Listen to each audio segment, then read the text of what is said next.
إن الحمد لله نحمده ونستعينه ونستغفره ونعوذ بالله من شرور أنفسنا ومن سيئات أعمالنا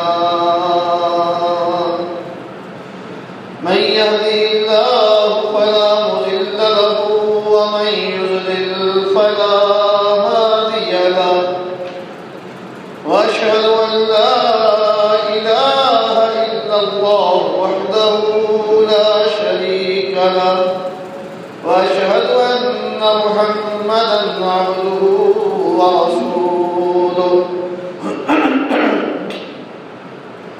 اللهم صل على محمد وعلى آل محمد كما صليت على إبراهيم وعلى آل إبراهيم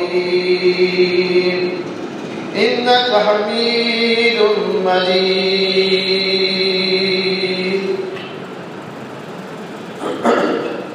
اللهم بارك على محمد وعلى آل محمد كما باركت على إبراهيم وعلى آل إبراهيم إنك حميد مجيد أما بعد فإن خير الحديث كتاب الله وخير الهدي هدي محمد صلى الله عليه وسلم وشر الأمور محدثاتها وكل محدثة بدعة وكل بدعة ضلالة والضلالة في النار أعوذ بالله السميع العليم من الشيطان الرجيم من همزه ونفخه ونفثه يا أيها الذين آمنوا اتقوا الله حق تقاته ولا تموتن إلا وأنتم مسلمون يا أيها الناس اتقوا ربكم الذي خلقكم من نفس واحدة وخلق منها زوجها وبث منهما رجالا كثيرا ونساء واتقوا الله الذي تساءلون به والأرحام إن الله كان عليكم رقيبا يا أيها الذين آمنوا اتقوا الله وقولوا قولا سديدا يصلح لكم أعمالكم ويغفر لكم ذنوبكم ومن يطع الله ورسوله فقد فاز فوزا عظيما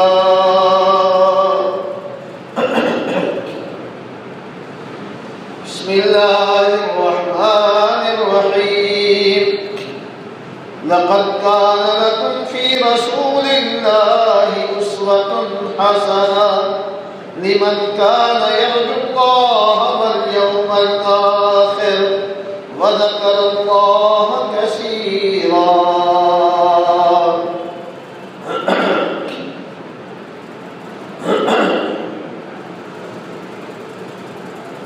تمام قسم کی حمد و ثنا، تعریف و ستائش، تسبیح و تمجید، تکبیر و تحلیل، تعظیم و توقیر، تقدیس و تنزیہ اللہ احکم الحاکمین، مالک العدل ذو الجلال والاکرام، خالق کائنات، مالک ارض و سماوات، رازق المخلوقات وحدہ لا شریک کے لیے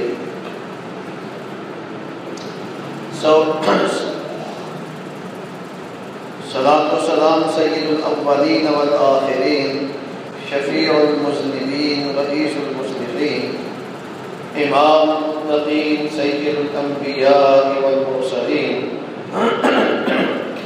جناب محمد رسول اللہ صلی اللہ علیہ وعلا آلہ وبارک وسلم کے لیے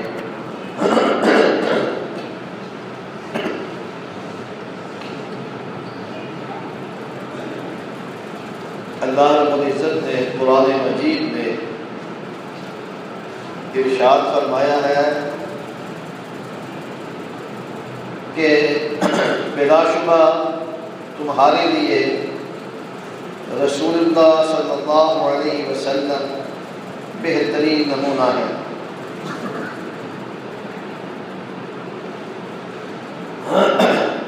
نبی محترم صلی اللہ علیہ وسلم کا ارشاد گرامی صحیح البخاری حدیث نمبر 335 میں اس طرح موجود ہے کہ آپ نے فرمایا اعطیت خمسا لم یعطہن احد قبلی نصرت بالرعب مسیرۃ شہر وجعلت لی الارض مسجدا وطہورا فأيما رجل من أمتي أدركته الصلاة فليصلي وأحلت لي الغنائم وأحلت لي المغانم ولم تحل لأحد قبلي وأعطيت الشفاعة وكان النبي يبعث إلى قومه خاصة وبعثت إلى الناس عامة۔ اس حدیث کو روایت کرنے والے حضرت جابر بن عبداللہ رضی اللہ تعالی عنہ ہیں۔ وہ کہتے ہیں کہ پاک پیغمبر صلی اللہ علیہ وسلم نے فرمایا کہ مجھے 5 ایسی خصوصیات اور خوبیاں، امتیازات و انفرادیت دی گئی ہے جو مجھ سے پہلے کسی نبی کو نصیب نہیں ہوئی۔ پھر آپ علیہ السلام نے ان 5 باتوں کو بیان فرمایا۔ آپ علیہ السلام فرماتے ہیں نصرت بالرعب مسیرۃ شہر، دشمن سے 1 مہینہ میں دور ہوتا ہوں، دشمن کے دل کے اندر محمد الرسول اللہ صلی اللہ علیہ وسلم کا رعب اور دبدبہ پیدا ہو جاتا ہے، اور اس طرح اللہ کے رسول علیہ السلام فرماتے ہیں نصرت، میری مدد کی گئی، دشمن کے دل کے اندر میرے رعب کو پیدا کر کے۔ نمبر 2، آپ علیہ السلام نے فرمایا وَجُعِلَتْ لِيَ الْأَرْضُ مَسْجِدًا وَطُہُورًا، ساری زمین میرے لیے مسجد اور پاک کرنے والی ہے۔ فَأَيُّمَا رَجُلٍ مِّنْ أُمَّتِي أَدْرَكَتْهُ الصَّلَاةُ، میری امت میں سے جس انسان کو بھی جہاں بھی نماز کا موقع اور وقت آ جائے فرمایا فَلْيُصَلِّ، وہ وہی نماز پڑھ لے۔ نمبر 3، آپ علیہ السلام نے فرمایا وَأُحِلَّتْ لِيَ الْمَغَانِمُ، میرے لیے غنیمتوں کو حلال کر دیا گیا۔ وَلَمْ تَحِلَّ لِأَحَدٍ قَبْلِي، مجھ سے پہلے کسی نبی کے لیے غنیمتیں حلال نہ تھی۔ نمبر 4 فرمایا وَأُعْطِيتُ الشَّفَاعَةَ، مجھے اعزاز شفاعت، سفارش کرنے کا اعزاز دیا گیا ہے۔ نمبر 5، آپ علیہ السلام نے فرمایا انبیاء سابقین خاص قوموں کی طرف مبعوث کیے جاتے تھے۔ وَبُعِثْتُ إِلَى النَّاسِ عَامَّةً، مجھے سارے انسانوں کا نبی بنایا گیا۔ حضرات محترم، دنیا کے اندر اللہ رب العزت نے بے شمار مخلوقات کو پیدا فرمایا۔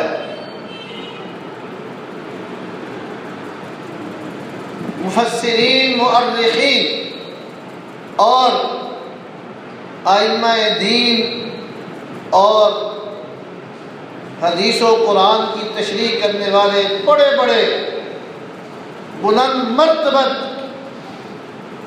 اعیان ملت نے، ملت کے رہنماؤں نے، قوم کے قائدین نے اس حوالے سے قرآن و حدیث کی تعلیمات کو سامنے رکھتے ہوئے اپنی معلومات کے مطابق مختلف آراء پیش فرمائی ہیں۔ ان میں سے تفسیر ابن کثیر کے اندر لکھا ہے الحمدللہ رب العالمین، کہ اللہ کی تعریفیں ہیں ہر قسم کی، جو جہانوں کا رب ہے، ساری مخلوقات کا، ساری کائنات کا رب ہے۔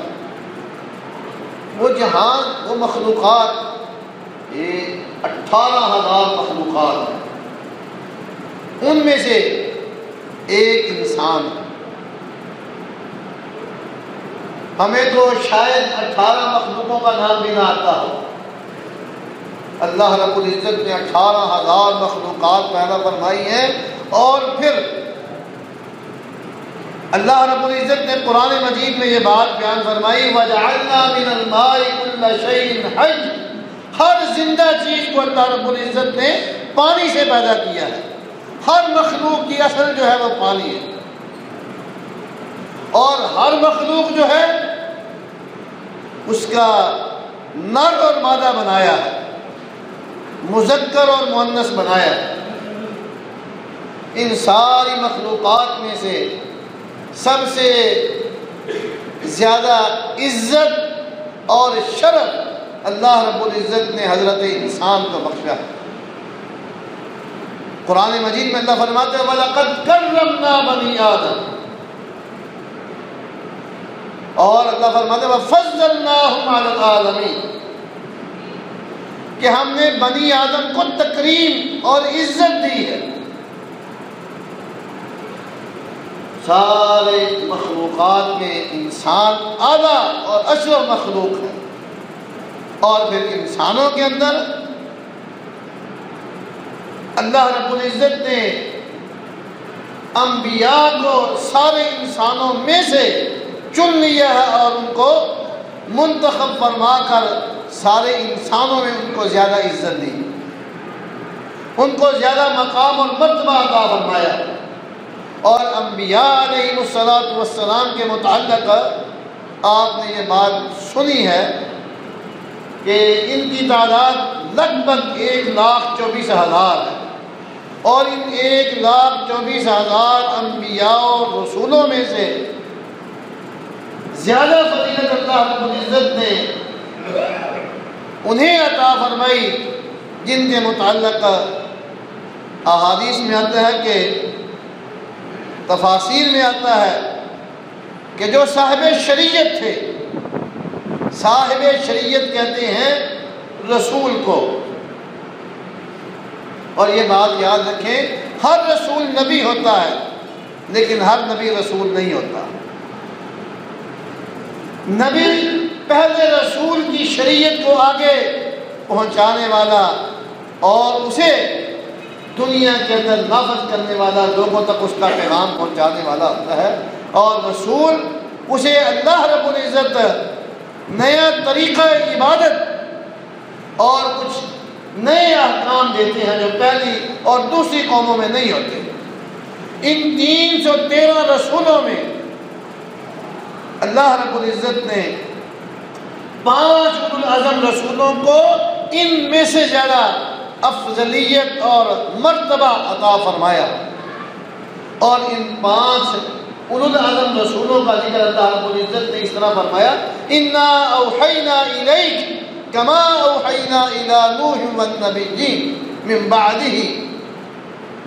ابراہیم علیہ السلام نوح علیہ السلام کے بعد آئے، فرمایا کہ وہ اولو العزم 5 پیغمبر پہلے نوح علیہ السلام ہے، اور ان کے متعلق بھی احادیث کے اندر آتا ہے، بلکہ وہ حدیث جو حدیث شفاعت کے نام سے معروف اور مشہور ہے کہ قیامت کے روز جب لوگ پریشانی کی عالم میں انبیاء کے پاس جائیں گے، انہیں عرض گزار ہوں گے کہ ہماری اللہ سے سفارش کریں، اس مشکل سے ہمیں نجات مل جائے۔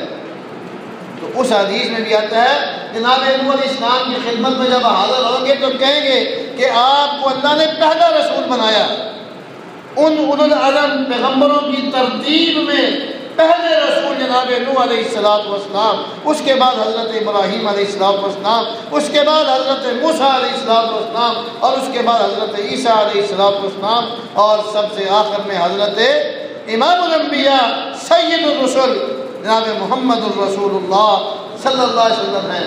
یہ 5 اولو العزم رسول ہیں، اور ان میں 4 وہ ہستیاں ہیں کہ جن کی طرف اللہ نے کتابیں اور صحیفے اتارے، اور جناب ابراہیم علیہ السلام ان کی طرف صحیفے اتارے گئے۔ آپ پڑھتے سنتے ہیں جمعے کی نماز کی پہلی رکعت کے اندر سورہ فاتحہ کے بعد سورۃ الاعلیٰ پڑھی جاتی ہے، اس کے اندر آپ یہ الفاظ سنتے ہیں کہ صحف ابراہیم و موسیٰ، ابراہیم کے صحیفے، ابراہیم کی طرف بھی اللہ نے صحیفوں کی شکل میں احکامات اتارے تھے، اور ان میں پھر حضرت محمد الرسول اللہ صلی اللہ علیہ وسلم سب سے افضل ہیں، اور یہ اس ترتیب سے کہ مخلوقات میں سے انسانوں میں سے انبیاء میں سے رسول، اور رسولوں میں سے 5 رسول، اور 5 میں سے صاحب کتاب رسول، اور ان میں حضرت محمد الرسول اللہ۔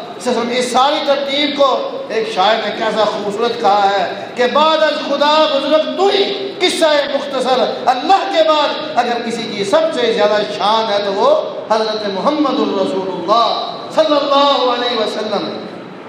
اتنے عظیم پیغمبر، اتنے عظیم انسان، اللہ رب العزت نے ہمیں ان کا امتی بنایا۔ یہ کتنے بڑے اعزاز کی بات ہے کہ اللہ رب العزت نے ہمیں ان کا امتی بنایا ہے۔ حضرات، اگر بندہ صرف اسی بات کے اوپر غور کر لے کہ یہ اللہ کی بہت بڑی نعمت ہے، اللہ کا بہت بڑا احسان ہے، ہمارا اس میں کوئی کمال نہیں ہے، باقی انسانوں کو باقی نبیوں کی امتوں میں پیدا کر دیا، اس میں ان کا کیا نقصان یا ان کی کیا کمی تھی؟ یہ اللہ رب العزت نے ہمارے اوپر بہت بڑا احسان فرمایا ہے کہ ہمیں حضرت محمد الرسول اللہ صلی اللہ علیہ وسلم کا امتی بنایا ہے۔ اور یہ بات یاد رکھیں کہ جس طرح رسول اکرم علیہ السلام سارے نبیوں سے، ساری مخلوق سے اعلیٰ اور افضل ہیں، اسی طرح آپ کی امت جو ہے وہ ساری امتوں سے افضل ہے۔ اور یہ بھی اللہ کا بہت بڑا احسان ہے کہ اللہ رب العزت نے ہمیں افضل امت میں پیدا کیا ہے۔ اللہ رب العزت نے قرآن مجید میں یہ بات بیان فرمائی ہے وَكَذَلِكَ جَعَلْنَاكُمْ أُمَّةً وَسَطًا لِتَكُونُوا شُهَدَاءَ عَلَى النَّاسِ وَيَكُونَ الرَّسُولُ عَلَيْكُمْ شَهِيدًا، کہ اے مسلمانوں، اللہ رب العزت نے تمہیں امت وسط بنایا ہے۔ امت وسط کا مطلب ہے بہترین امت، باقی ساری امتوں سے اعلیٰ امت۔ اللہ قرآن میں کہتے ہیں کنتم خیر امہ، کہ تم خیر الامم ہو۔ یہ امت ساری امتوں سے بہترین امت ہے، اور حدیث کے اندر آتا ہے کہ اللہ رب العزت نے 70 امتیں بنائی ہیں، اور ہم 70ویں نمبر پہ ہیں۔ ہماری امت کا نمبر، ہم سے پہلے ایک 70 امتیں گزر گئی ہیں، ہمارا نمبر 70 ہے، اور فرمایا کہ 70 امتوں میں سے میری امت جو ہے سب سے بہترین امت ہے۔ یہ امت بھی بہترین امت اور پیغمبر بھی بہترین پیغمبر ہے۔ تو اب پھر اس امت کے لیے کام بھی وہی ہے جو سب سے بہترین کام۔ وہ کام کیا ہے؟ اللہ رب العزت نے جہاں یہ بات کہی ہے کہ کنتم خیر امہ، وہاں وہ کام بھی بیان کر دیا۔ اخرجت للناس تأمرون بالمعروف وتنہون عن المنکر وتؤمنون باللہ۔ اللہ کہتے ہیں کہ تم بہترین امت کیوں ہو؟ تم لوگوں کے بھلے کے لیے، لوگوں کے فائدے کے لیے، لوگوں کے نفع کے لیے اٹھائے گئے ہو، بنائے گئے ہو، تمہیں یہ امت بہترین امت ہونے کا اعزاز اس لیے ہے، اور لوگوں کو غلطی سے، برائی سے، گناہ سے روکنے کے لیے تمہیں یہ بہترین امت کا اعزاز دیا گیا ہے۔ تم اللہ رب العزت پر ایمان رکھتے ہو۔ حضرات محترم، نبی اکرم صلی اللہ علیہ وآلہ وسلم کو اللہ رب العزت نے جیسے بہترین اور مقام و مرتبے میں سب سے اونچا بنایا ہے نا، اسی مناسبت سے اللہ رب العزت نے ہمارے لیے جو قرآن میں رہنمائی فرمائی ہے وہ یہ بات کہی ہے، لَقَدْ كَانَ لَكُمْ فِي رَسُولِ اللَّهِ أُسْوَةٌ حَسَنَةٌ، یقیناً رسول اللہ صلی اللہ علیہ وسلم تمہارے لیے بہترین نمونہ۔ بہترین نمونہ کا مطلب کیا ہے کہ آپ علیہ السلام کی زندگی کو دیکھو۔ رسول پاک علیہ السلام نے جیسی صاف ستھری، انتہائی شستہ اور پاکیزہ اور مطہر زندگی گزاری ہے، امت کے لوگوں تم نے آپ علیہ السلام کو فالو کرنا ہے، آپ علیہ السلام کے نقشہ قدم کو اختیار کرنا ہے، آپ صلی اللہ علیہ وسلم کے شب اور روز کو اپنی زندگی گزارنے میں اپنی نگاہ میں رکھنا ہے کہ اللہ کے رسول علیہ السلام نے جس طرح جس ماحول کے اندر جن لوگوں کے ساتھ جیسے زندگی گزاری ہے اور اس کے گزارنے کے اصول، ضابطے، قاعدے اور قانون بیان کیے ہیں، ویسے تم زندگی گزارتے جاؤ گے تو یقین جانیے گا اسی بات کو اللہ رب العزت کہتے ہیں کہ یہ وہ لوگ ہیں جنہوں نے اللہ کی بات کو مان کر صالح زندگی گزاری ہے۔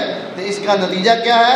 اللہ فرماتے ہیں آپ جمعے کے دن ہی فجر کی نماز کی پہلی رکعت میں جو قرات سنتے ہیں نا، مسنون قرات، اس میں اللہ رب العزت ایک بات یہ بھی بیان فرماتے ہیں، فَأَمَّا الَّذِينَ آمَنُوا وَعَمِلُوا الصَّالِحَاتِ فَلَهُمْ جَنَّاتُ الْمَأْوَىٰ نُزُلًا بِمَا كَانُوا يَعْمَلُونَ۔ آج بھی آپ نے یہ سنا ہوگا فجر کی نماز میں مسنون قرات میں اللہ فرماتے ہیں جنہوں نے مان لیا، ایمان لے آئے، اچھے عمل کیے، پاکیزہ زندگی گزاری، انہی کے لیے ہے جنت المأویٰ، کہ بہترین جنت ان کا ٹھکانہ۔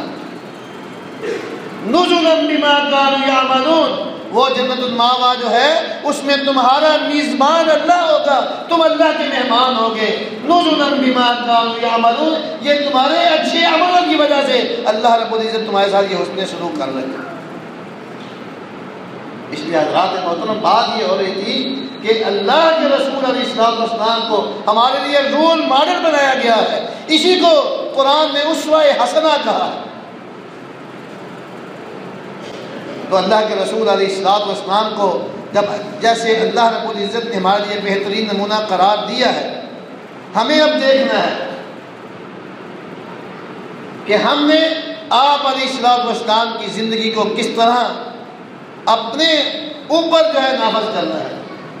آپ دیکھیں صحابہ کرام رضوان اللہ علیہم اجمعین نے نبی اکرم علیہ السلام کی زندگی کو دیکھا، آپ کے فرمودات و ارشادات کو سنا، سننے کے بعد انہیں اپنی عملی زندگی کے اندر اختیار کیا۔ اللہ رب العزت اتنے خوش ہوئے ان لوگوں کے اوپر، اللہ رب العزت نے انہیں معیار قرار دیا باقی بعد میں سارے لوگوں کے لیے کہ اگر تم نے صحابہ کرام کی طرح اپنی زندگی بنائی تو پھر تم ہدایت یافتہ۔ آپ یقین جانیے گا کہ صحابہ کرام نے کوئی کام بھی، کوئی عمل بھی جان بوجھ کر ایسا نہیں کیا جس میں اللہ کے رسول علیہ السلام کی مخالفت ہو رہی ہو، یا ان کے سامنے کوئی حدیث آ گئی ہو، یا آپ علیہ السلام کا کوئی عمل آ گیا ہو، ان کے کان میں بات پڑ گئی ہو، پھر اس کے بعد انہوں نے چون چرا کیا ہو۔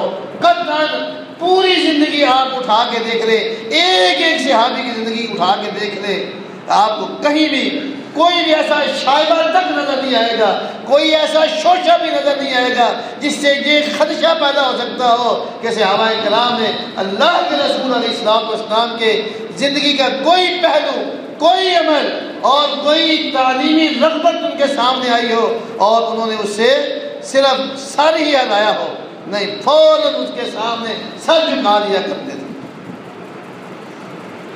اب اندازہ کریں کہ اللہ کے رسول علیہ السلام بہترین نمونہ ہے ہمارے لیے۔ کیسے بہترین نمونہ ہے؟ آپ نے جو کہہ دیا فوراً اسے مان لیا، یہ نمونہ ہے۔ آپ نے جو کر دیا فوراً اسے قبول کر لیا، یہ بہترین نمونہ ہے۔ اللہ رب العزت نے قرآن مجید میں اس حوالے سے اس آیت کو بڑی اہمیت دی ہے ہمارے لیے۔ اللہ فرماتے ہیں وَمَا آتَاكُمُ الرَّسُولُ فَخُذُوهُ وَمَا نَهَاكُمْ عَنْهُ فَانْتَهُوا، رسول جو تمہیں دے دیں اسے قبول کر لو، جس سے روک دیں اس سے بعد آ جاؤ۔ حضرات محترم، یہ سیرت الرسول صلی اللہ علیہ وسلم کے حوالے سے جو ہم نے آئندہ بیانات کرنے ہیں، اس کے متعلق یہ تمہیدی اور ابتدائی اور بنیادی باتیں ہیں آج کے اس خطبے کے اندر۔ ان بنیادی اور اساسی باتوں کو اپنے ذہن میں بٹھانا۔ آپ دیکھیے گا کہ رسول اللہ صلی اللہ علیہ وسلم بہترین نمونہ ہے، اور اللہ کہتے ہیں جو کہیں جو دیں اسے قبول کر لو، جس سے روکے اس سے بعد آ جاؤ۔ آج ہم مسلمان ہونے کے باوجود اپنے آپ کو اللہ کے رسول علیہ السلام کا سب سے بڑا محب اور آپ علیہ السلام کے عاشق ہونے کا دعویٰ کرنے کے باوجود جو ہے اپنی زندگیوں کے اندر دیکھیں انتہائی بے چینی، انتہائی پریشانی۔ انسان جو ہے وہ گھر کے اندر ہے تب بھی پریشان ہے، باہر معاشرے کے اندر ہے تب بھی پریشان ہے، اکیلا بیٹھا ہے تب بھی پریشان ہے، اور عزیز و اقارب میں دوست احباب کے اندر ہے تب بھی پریشان ہے، مسجد میں بیٹھا ہے تب بھی پریشان، ہر جگہ پریشان ہی پریشان ہے۔ اور اس پریشانی کے خاتمے کے لیے کہ کسی طرح ہماری یہ مشکل دور ہو جائے، یہ ہماری پریشانی ختم ہو جائے، اس کے لیے دنیا کے اسباب ہم بڑے اختیار کرنے کی کوشش کرتے ہیں۔ اس کے لیے جو وسائل دنیاوی اعتبار سے ہماری سمجھ میں آتے ہیں نا، اسے اختیار کرنے کے لیے دن رات دیکھے بغیر جو ہے بھاگے اور مارے پھرتے ہیں، لیکن کبھی ہم نے یہ سوچا نہیں ہے کہ ان کی وجہ سے ہماری یہ آزمائشیں اور پریشانیاں ختم نہیں ہوگی۔ ہماری پریشانیاں ختم ہوگی اللہ کے رسول علیہ السلام کی تعلیمات کو، کہ جو اللہ رب العزت نے کہا ہے لَقَدْ كَانَ لَكُمْ فِي رَسُولِ اللَّهِ أُسْوَةٌ حَسَنَةٌ، آپ علیہ السلام بہترین نمونہ ہے تمہارے لیے۔ اب کیا انسان گھر کے اندر ہے، گھر میں کیا کرنا ہے؟ اللہ کے رسول علیہ السلام نے جو کہہ دیا ہے، جس طرح آپ نے گھر کے اندر گزارا کیا ہے ویسے گزارا کریں، پریشانیاں ختم ہو جائیں۔ حضرات اس کی بڑی خوبصورت مثال ہے نبی محترم علیہ السلام گھر کے اندر ہے۔ گھر میں عام طور پر ہم اپنے بیوی بچوں کے ساتھ رہتے ہیں، ہم اپنی بیوی بچوں کے ساتھ بھی جو ہے اس طرح کا رویہ نہیں رکھتے ہیں جیسے کہ اللہ کے رسول علیہ السلام نے رکھا ہے۔ آپ نے کیا فرمایا ہے؟ نبی اکرم علیہ السلام فرمایا کہ خیرکم لأہلی وانا خیرکم لأہلی، فرمایا تم میں سے بہترین انسان وہ ہے جو اپنے گھر والوں کے لیے بہتر ہے، اور میں محمد کریم علیہ السلام تم سب سے زیادہ اپنے گھر والوں کے لیے بہترین۔ کیسے بہتر تھے آپ؟ حضرت خدیجہ رضی اللہ تعالیٰ عنہ کیا کہتی ہیں؟ حضرات کیا آج جناب خدیجہ رضی اللہ عنہ کے ساتھ جب آپ کی شادی ہوئی تھی نا، تو معروف روایتوں کے مطابق آپ کی عمر 25 سال تھی، اور جب آپ کو نبوت ملی وہ 40 سال کی عمر میں ملی۔ اس کا مطلب کیا ہوا؟ 15 سال تک ازدواجی زندگی جو ہے وہ گزاری ہے حضرت خدیجہ نے نبی اکرم علیہ السلام کے ساتھ۔ 15 سال تھوڑا وقت نہیں ہوتا ہے۔ 15 سال جناب خدیجہ نے آپ کے دن بھی دیکھے ہیں، آپ کے رات بھی دیکھی ہیں، اور آپ کی معاشرت بھی دیکھی ہے، ماحول، آپ کے گھر بار کاروبار، یہ سارا کچھ دیکھا انہوں نے۔ سارا کچھ دیکھنے کے بعد آپ علیہ السلام نے ایسے یہ دعویٰ نہیں کیا ہے، اس دعوے کے لیے آپ نے عمل بھی کر کے دکھایا ہے، اور اس عمل کی گواہی جو ہے آپ کے گھر والوں نے بھی دی ہے۔ 15 سال گزارنے کے بعد جب آپ علیہ السلام کو اللہ نے نبوت دی اور آ کر اپنی بیوی کو بتایا کہ یہ معاملہ ماجرا میرے ساتھ پیش آیا ہے، مجھے اپنی جان کا خطرہ محسوس ہو رہا ہے، انہوں نے کیا کہا تھا؟ کلا واللہ لا یخزیک اللہ ابدا، قسم اٹھا کے کہا اللہ کی قسم اللہ آپ کو پریشان نہیں کرے گا۔ 15 سال دیکھے تھے حضرات، آج 25 سال 30 سال ہو جاتے ہیں، لڑائیاں مکتی نہیں، ختم ہی نہیں ہوتی ہماری گھروں کے اندر۔ گھروں کا ماحول جہنم بنا ہوتا ہے۔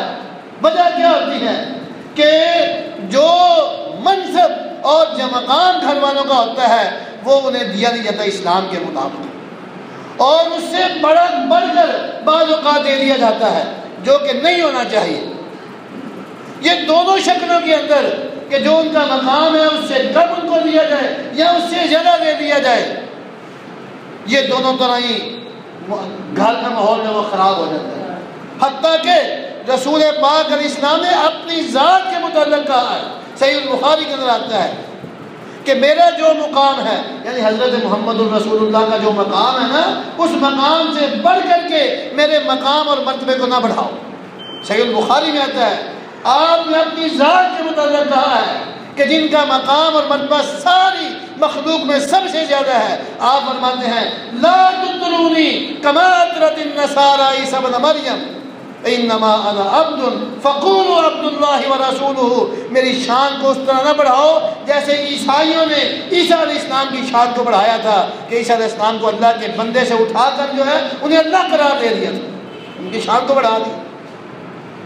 میں اللہ کا بندہ ہوں اور اللہ کا رسول ہوں صلی اللہ علیہ وسلم، یعنی آپ کا جو مقام ہے، آپ کی جو شان ہے، اس سے زیادہ آپ نے منع کیا ہے۔ اور پھر ایک عام گھر کا فرد جو ہے اس کا جو مقام ہے اس سے زیادہ دیں گے، لازمی نتیجہ ہے کہ دوسروں کے حقوق تلف ہوں گے، دوسروں کے حقوق چھینے جائیں گے، ان کے اوپر اثر پڑے گا، گھر کا ماحول خراب ہو جائے گا۔ اور پھر جو اس کا گھر والے کا حق ہے اگر وہ نہ دیں گے، وہ کم کریں گے، تو اس حق کی حصول کے لیے اس کی خاطر جو ہے پھر تو تکار ہوگی۔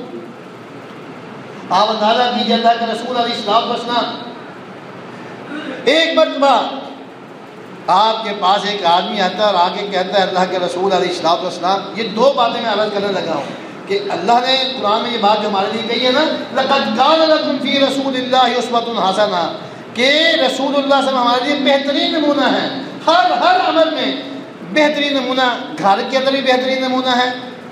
دو مثالیں میں عرض کرنا چاہتا ہوں۔ ایک نبی اکرم علیہ السلام کے پاس ایک آدمی آتا ہے، آگے کہتا ہے اللہ کے رسول علیہ السلام سب سے زیادہ حسن سلوک جو ہے اس کا حقدار کون ہے کہ میں کس کے ساتھ سب سے زیادہ حسن سلوک کروں، سب سے زیادہ احترام کس کا کروں؟ آپ علیہ السلام نے فرمایا کہ اپنی والدہ کا۔ اس نے پھر پوچھا، آپ نے فرمایا کہ اپنی والدہ کا۔ اس نے پھر پوچھا، آپ نے فرمایا کہ اپنی والدہ کا۔ اس نے چوتھی بار پوچھا، فرمایا کہ اپنے والد کا۔ اس کے ساتھ اسے سلوک کرو۔ ایک مثال تو یہ ہے حسن سلوک، یہ ہے عزت و احترام، یہ ان کے سامنے سر نگو ہونا، ان کے سامنے جھک جانا۔ ایک یہ مثال، جب ہم بیلنس برقرار نہیں رکھتے، توازن قائم نہیں رکھتے ہیں، پھر ماحول خراب ہوتا ہے۔ اور دوسری طرف ایک آدمی آتا ہے، آگے پوچھتا ہے اللہ کے رسول علیہ السلام میرے پاس ایک دینار ہے، ایک دینار ہے میرے پاس، جیسے ہمارے پاس سکے ہوتے ہیں نا، روپے کا 10 روپے کا، ایسے اس وقت درہم اور دینار یہ سکے چلتے تھے۔ کہا ایک دینار ہے میرے پاس، کہاں خرچ کروں؟ فرمایا کہ اپنی ذات کے اوپر، اپنی ذات کے اوپر، اپنی ضرورت پوری کرو۔ اس نے کہا اللہ کے رسول میرے پاس ایک اور ہے، کہا اپنی بیوی کے اوپر خرچ کرو۔ کہا میرے پاس ایک اور ہے، کہا اپنے بچوں پر خرچ کرو۔ کہا میرے پاس ایک اور ہے، کہا پھر تم زیادہ بہتر سمجھتے ہو کہ تمہارا اور کون قریبی رشتہ ہے کہ اس کے اوپر خرچ کرو۔ حضرات محترم، اب یہ دونوں مثالیں ہم اپنے ذہن میں رکھیں۔ عزت و احترام میں اولیت جو ہے وہ والدہ کو دی ہے، اور جو خرچ کرنا ہے، جو تمہاری ذمہ داری ہے، اس میں اولیت دی ہے اپنی بیوی کے اوپر خرچ کرو۔ اور جس وقت ہم یہ توازن قائم نہیں رکھتے ہیں تو ہمارے گھروں کے اندر کا ماحول خراب ہو جاتا ہے۔ اور پھر اسی تناظر کے اندر آگے چلیں کہ گھروں کے حوالے سے اللہ کے رسول صلی اللہ علیہ وسلم ہمارے لیے بہترین نمونہ ہے۔ بعض اوقات گھر والوں کی طبیعت جو ہے اس میں شدت آ جاتی ہے، غصہ آ جاتا ہے، لیکن اس کے رد عمل میں ہمیں اللہ کے رسول علیہ السلام کو اس فرمان کو سامنے رکھنا چاہیے کہ جس میں آپ نے فرمایا تھا لیس الشدید بالسرعہ، انما الشدید الذی یملک نفسہ عند الغضب. فرمایا کہ پہلوان اور طاقتور انسان وہ نہیں ہے جو دوسرے کو پچھاڑ دے، گرا دے. فرمایا کہ طاقتور اور پہلوان انسان وہ ہے غصہ آتا ہے غصے کے اوپر قابو کر لے. اللہ کے رسول علیہ الصلوۃ والسلام کے گھر کے اندر آپ موجود ہیں اور دوسری آپ کی بیوی جو ہے دوسرے گھر سے اس نے آپ کو کوئی چیز کھانے کے لیے بھیجی. حدیث میں آتا ہے ایک پیالے کے اندر حلوہ ایک ملازم کے ہاتھ بھیج دیا، نوکر غلام کے ہاتھ بھیج دیا. اب جس کے گھر کے اندر جس کے پاس آپ بیٹھے ہوئے تھے اسے غصہ آ گیا کہ یہ وقت میرا ہے اور میرے وقت کے اندر میری شوکت جو ہے وہ مداخلت کر رہی ہے، آپ کی توجہ جو ہے اپنی دوسری بیوی کی طرف چلی جائے گی. غصہ آ گیا، اس غصے کے اندر ہاتھ مارا، پیالہ نیچے گر گیا، ٹوٹ گیا، حلوہ زمین پہ گر گیا. آج کا کوئی خامد ہوتا تو پھر کیا ہوتا؟ پورا محلہ سنتا. اللہ کے رسول علیہ السلام مسکرا پڑے. لیس الشدید بالسرعہ انما الشدید الذی یملک عند الغضب. یہ اللہ کے رسول علیہ السلام نے جو تعلیمات ہمیں دی ہیں اور آپ نے عملی نمونہ بن کے جو دکھایا ہے اسے اللہ نے فرمایا ہے لقد کان لکم فی رسول اللہ اسوۃ حسنہ، کہ رسول اللہ بہترین نمونہ ہے تمہارے لیے. آپ نے کہا کہ گھر کا جو پیالہ ہے وہ لاؤ، وہ لایا گیا، نیچے زمین سے وہ حلوہ اٹھایا، اسے صاف کیا اور گھر والا جو صحیح پیالہ تھا اس کے اندر ڈال دیا اور پھر کہا کہ تار لے کے آؤ. وہ لائی گئی. آپ علیہ السلام نے ٹوٹے ہوئے پیالے کو اٹھایا، اسے جوڑا، جوڑ کر کے وہ صحیح پیالے میں جو حلوہ ڈالا تھا نا، جس گھر کے اندر جس بیوی کے پاس آپ موجود تھے اس کے پیالے سے حلوہ ٹوٹے ہوئے پیالہ جس کو جوڑا تھا اس میں ڈالا. ڈالنے کے بعد صحیح پیالہ جو ہے نا وہ خادم کو دیا. یہ سارا منظر وہ دیکھ رہا ہے اور یہ سارا کچھ آپ خود کر رہے ہیں. اور اس کو دینے کے بعد کہا کہ جاؤ یہ لے جاؤ. اور ساتھ کا تمہاری اماں جان کو غصہ آ گیا، ان کو کچھ نہیں کہا. یہ برداشت ہوتی ہے. اللہ کے رسول علیہ السلام ہمارے لیے بہترین نمونہ ہے. آپ علیہ السلام نے برداشت کر کے سکھایا، دکھایا ہے. آپ علیہ السلام نے غصہ کر کے بھی دکھایا ہے اور اللہ نے ہمیں اس کا طریقہ بھی بتایا ہے. ہماری عادت تو یہ ہوتی ہے گھروں کے اندر تھوڑی سی گھر والوں کے ساتھ ناچاکی ہو جاتی ہے تو پتہ کیا کرتے ہیں، چلو جی نکل جاؤ گھر سے نکال دیتے ہیں. نہیں، دین اسلام نے یہ تعلیم نہیں دی ہے کہ گھر سے نکال دو. گھر کے اندر رکھ کر جو ہے وہ ہمیں تعلیم دی ہے کہ اس سے ناراضگی کا اظہار کرو تاکہ وہ اپنی غلطی سے بعد آ جائے. یہ اصل مردانگی کہ تمہارے پاس تمہارے گھر والے موجود ہوں، پھر تم جو ہے ان کے سامنے اپنا ناراضگی کا اظہار جو وہ دکھاؤ اور اپنے آپ کو ان سے الگ تھلگ اپنی ضرورت ان سے پوری نہ کرو. یہ پتہ چلے گا تمہاری مردانگی، ایسے پتہ چلتا ہے. اس لیے حضرات محترمہ ہمیں اللہ رب العزت نے یہ بات بیان فرمائی لقد کان لکم فی رسول اللہ اسوۃ حسنہ. آپ علیہ السلام ہمارے لیے بہترین نمونہ ہے. اللہ مجھے آپ کو توفیق عطا فرمائے کہ صحیح معنوں کے اندر آپ علیہ السلام کی سیرت جو ہے اسے اپنی زندگیوں میں اختیار کرنے کی کوشش کریں. وما علینا الا البلاغ.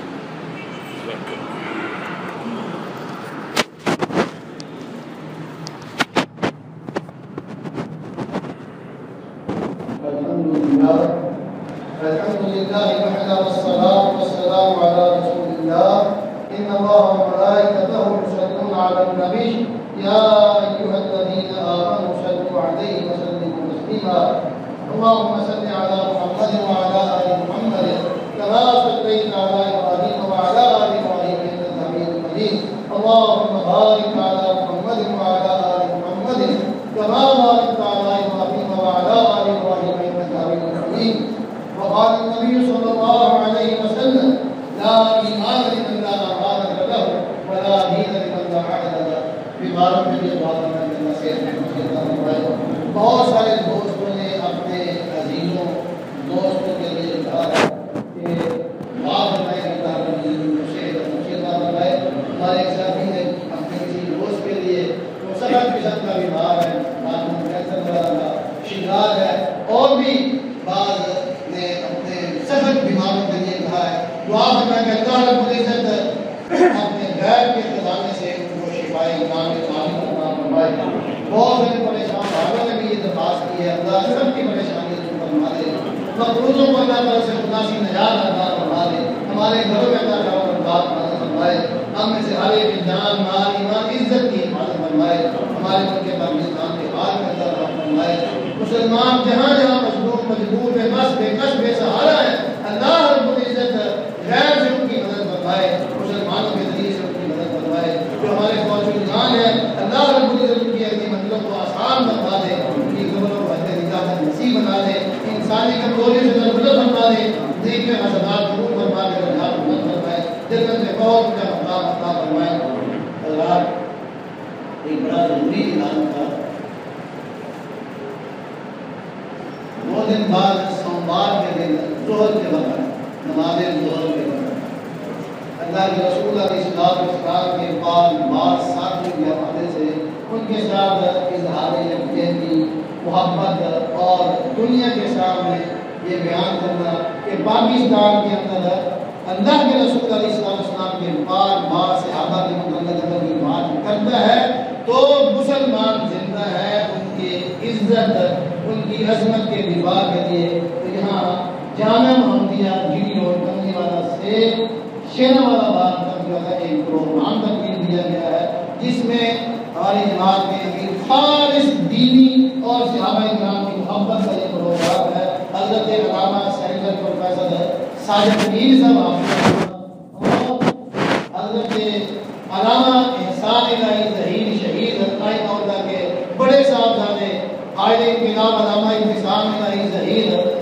یہ اور دیگر ساری جماعتوں کے جتنے بھی اہل سنت کے فکر ہیں مکتب ہیں بریلوی دیوبندی یہ سارے جمع ہو کے صحابہ کرام سے محبت کا اظہار کریں گے ہر مسجد کے اندر جو ہے آج یہ آخر میں پیغام دیا گیا ہے کہ سارے جو ہے نا وہ سوموار کے دن 12 اکتوبر کو ظہر کی نماز جامعہ محمدیہ سے شیرواڑہ باغ میں نماز وہاں جمع ہونا ہے صحابہ کرام کی محبت میں آپ کو پتہ سوشل میڈیا میں صحابہ کرام جو کچھ کہا جا رہا ہے اس کے روک تھام